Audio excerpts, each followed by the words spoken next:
मनाने के लिए, उनका जन्मदिन मनाने के लिए। तो आज इनका दिन है तो हम लोग इनसे सबसे ज़्यादा सुनेंगे, इनके संस्मरण ही। मैंने कहा कि आपका दिन है आज, आप ज़्यादा बोलेंगे तो हम लोग कम बोलेंगे। तो चलो इसी बात चली रही चर्चा। तो थोड़ी सी बात यह है कि मैं जब लखनऊ से यहाँ दिल्ली आया था 2010 के करीब आया था, 2-3 साल तक तो खैर कोई मतलब ही नहीं रखा। फिर शायरी वायरी छूट गई थी जब 2-3 साल, यहाँ इतनी भाग दौड़ दुनिया भर की। वहाँ एक आराम लाइफ जी रहे थे लखनऊ में, यहाँ फिर नए सिरे से कभी इतना संघर्ष जिंदगी में किया नहीं। खैर बहरहाल ऑफिस और मकान और बच्चे बैठ भी ये वो दुनिया भर का नया माहौल बिल्कुल। हालांकि दिल्ली इससे पहले काफ़ी बार आते ही रहता था, लेकिन इतनी आदि नहीं थे। तो शायरी वायरी तो खैर छूट गई थी, तो दिमाग में नहीं आता था। तब तक लखनऊ का ही बुखार चढ़ा रहता था कि बस वहीं के थोड़ा बहुत। तो एक मुशायरा था, तो यहाँ पे मैं बता रहा हूँ हल्का से किस तरीके से जुड़ गया, मतलब आना जाना शुरू हुआ थोड़ा इसी को कि एक मुशायरा था यहाँ पे। एक वो है, एक सावन कृपाल आश्रम है ना, तो उनका एक सालाना जलसा होता है, वो हर साल कराते हैं। तरही राजेंद्र सिंह जी महाराज हैं, तो तरही मुशायरा उनका होता है। 2 मिसरे देते हैं, 2 गज़लें कहनी होती है, और वो रूहानी होता है, रिचुअल। तो इत्तेफाक से एक हमारे दोस्त हैं, उनसे जुड़े हुए थे, तो उन्होंने मुझको भी बुलाया लखनऊ के ही। उस मुशायरे में मैं गया था। तो करीब तकरीबन 50,000, 1 लाख, 1.5 लाख का मजमा होता है। वो उनके मुरीद होते हैं, महाराज जी बैठे होते हैं, और करीब 1-1.5 लाख का मजमा था। तो आज खैर वो शायरों को भैया मगर दुनिया भर की। तो वहाँ मैंने गज़लें पढ़ी थी, इत्तेफाक से लोगों ने पसंद की, तरह गज़लें थी। तो चूँकि स्पिरिचुअल गज़लें थी, दर्शन सिंह जी महाराज हुए हैं, तो वो उन्हीं परंपरा के थे, जिसके गद्दी में बैठे थे राजेंद्र सिंह जी। तो वो शायर थे, उनकी किताबें भी हैं, वो किताबें उन्होंने हमको दी हैं। वो बड़ी नहीं, ये सावन निबंध वो निरंकारी नहीं, दूसरे हैं वो निरंकारी। हाँ, तो वो दर्शन सिंह जी महाराज हैं, तो उनकी शायरी की किताब है, वो उर्दू में ही मूल, तो वो हिंदी में उन्होंने छपा करके, वो बड़ी पुख्ता शायरी है। तो अध्यात्म मतलब उसको पढ़ा जाए, तो मैंने पढ़ा। तो मतलब की शायरी उन्हीं का मिसरा वो देते हैं, अभी भी चलते हैं मुशायरे। रोशन स्वामी की बात करें? दर्शन सिंह, रोशन स्वामी की नहीं, रोशन स्वामी नहीं, एक दर्शन सिंह जी महाराज थे। हाँ, दर्शन सिंह महाराज होते थे। हाँ। वो इसमें वही मैं सावन कृपाल आश्रम। हाँ, सावन। हाँ, वो वाजपेयी जी थे। तो आए, उन्होंने अच्छे आदमी, तारीफ की बड़ा दर्शन सिंह दुग्गल। तो उन्होंने मिले तो चूंकि बड़े अच्छे व्यक्ति हैं वो, तो इत्तेफाक से बात भी क्या करते, तो हमने क्या बताया कि मैंने यहाँ ट्रांसफर कर रहे, तो हमारे विभागी थे, तो उसके जरिए से भी तो कहने लगा कि हमसे मिलना, रेडियो तब डायरेक्टर थे। तो खैर मैं मिला उनको, कहने लगा बड़ा अच्छा लगा और सुनाया। उन्होंने फिर कहा कि ये हल्के में जाया करो। दर्शन सिंह दुग्गल साहब जो है वो उसके वो थे, और वो भी सेक्रेटरी थे लोगों के।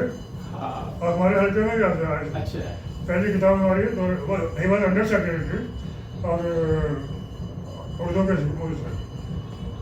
तो फिर वो मैं पहली नशिस्त हमको लग रहा है वहाँ पे थी लाजपत नगर में। तो उन्होंने कहा कि इसमें आप जाइएगा जरूर। तो हमने कहा चलो भाई कुछ होगा, पढ़ा मैंने ढंग से, कोई बहुत ज़्यादा रुचि नहीं थी। तो हमने कहा चलो गए, तो फिर वहाँ अच्छा लगा। और ख़ास करके जो सिमाब साहब का जो मोहब्बत है सबके प्रति और अपनापन जो है, तो वो बड़ा खींच लेता है आपको। फिर तो पहली जो नशिस्त की वो लाजपत नगर में मैंने हल्के की ज्वाइन की थी। वो भी बताया था हमें लक्ष्मी शंकर वाजपेयी कि आप वहाँ जरूर जाइएगा, अच्छा लगेगा आपको। तो फिर मैं वहाँ गया, तो फिर उसके बाद एक सिलसिला था चल पड़ा, बीच में कहीं मौका मिला तो जा पाए। तो और चूँकि सिमाब साहब की मोहब्बत आप सब जानते हैं, सबको बड़े प्यार से आदर सम्मान देते हैं, और इस उम्र में भी जो इतना समर्पण है ये बहुत बड़ी चीज़। तो वो मुझे बड़ा आश्चर्यचकित करता है। क्योंकि मैं अगर मानूँ तो मैं शायद उसका 10% भी नहीं हूँ। मैं तो अमूमन होता ही है कि मैं भूल भी जाता हूँ, तो मैं शायरी भी करता हूँ। 2-3 महीने तो कभी कभी ऐसे ही होता है, किसी का फोन आता है, अच्छा यार तो हालत ये है कि मैं अपने पिछले 10-12 सालों से किताब की सोच रहा हूँ, कुछ गले में भेज चुका हूँ, उसको भेजे हुए भी साल भर हो गया, वो फोन करते हैं आपने अभी अधूरी गलती भेजी है, अच्छा तो थोड़ा लापरवाह। तो फिर भी बहरहाल ये है कि जब कोई बुलाता है मोहब्बत से तो मैं जाता हूँ। तो हल्का में आने में ये गजल का मैं आपको नहीं, तो मैंने देखा कि जो समर्पण है सीमाब साहब का शायरी के प्रति, साहित्य के प्रति, वो अद्वितीय है। ऐसा मिलना बहुत मुश्किल होता है, तो वो खींचता है कि भाई हाँ एक आदमी इतनी मेहनत कर रहे हैं और सबको जोड़े रखते हैं। अरे पहले तो रजिस्टर मेंटेन करते थे और वो पिछली इसकी मीटिंग सुनाते थे और रिकॉर्ड वो कैसे रिकॉर्ड कैसे रिकॉर्ड उसके नोट करते थे पूरा तो मैं समझता हूँ कि कितना बड़ा काम कर रहे हैं ये उसकी मेहनत को तो हम कल्पना ही नहीं कर सकते उस मेहनत को। अभी भी मैं थोड़ा सा एक सेकंड के लिए, अभी भी 400 से अधिक कैसेट रखी हुई है इनके पास, जिसमें किस किस की आवाज़ नहीं है, कैफी आदमी की है, सबकी सब आए उसमें। पाकिस्तान से कोई आया नशिस्त है उस दिन और वो यहाँ पर आया हुआ है, तो बिल्कुल हल्के में जरूर उसकी हाजिरी होगी।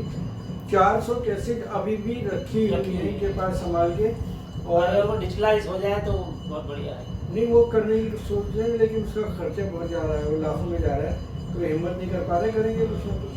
और हम लोग चाहते हैं कि एक बड़ा फंक्शन हो दादा के लिए, हम लोग ये स्मारक निकालें, हमारे उस्ताद की भी इसमें हाल में किया जाए।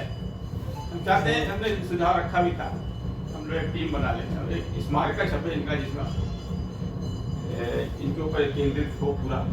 जी जी जी हम लोग करें इसको, जस्ट बड़ा हम बनाए तो ज़्यादा अच्छा रहेगा, क्योंकि ये डिजर्व करते हैं भाई इतनी मेहनत, लोगों का भी कुछ फर्ज बनता है। तो मैं ये चाहता हूँ कि ये दिन आए और मैं बहुत बहुत शुभकामना देता हूँ। इतना समर्पण, इतनी लगन साहित्य के प्रति, बड़ा दुर्लभ है। आदमी क्या क्या खोता है अपने घर परिवार का, समय निकालना आसान नहीं है। तो ये तो मैं बहुत बहुत मुबारक बात देता हूँ, हल्का से जुड़ा हुआ हूँ।